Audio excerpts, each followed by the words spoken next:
Help? Please. Thank you, তুমি আমাকে সাহায্য করলে। আমার বাবা জোর করে আমাকে অন্য জায়গায় বিয়ে দিয়ে দিচ্ছিল, কিন্তু আমি তো অন্যজনকে ভালোবাসি। Thank you so much. আমি আমার বয়ফ্রেন্ডের কাছে যাব এখন। তুমি আমার হাত ধরলে কেন? আরে তোমাকে যদি আমার হেল্পই করতে হতো, তোমাকে কি আমি এত নীরব জায়গায় নিয়ে আসতাম? রাহুল তোমার বয়ফ্রেন্ড না?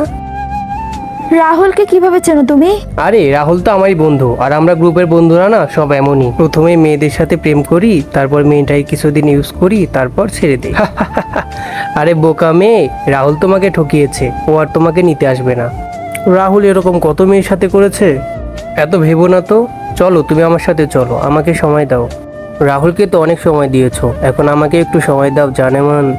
আমাকে প্লিজ যেতে দাও। তারপর মেয়েটির সাথে কি হলো তা দেখতে হলে ভিডিওটিতে লাইক আর চ্যানেলটি সাবস্ক্রাইব করে কমেন্টে পাঠ্য লিখে যাও।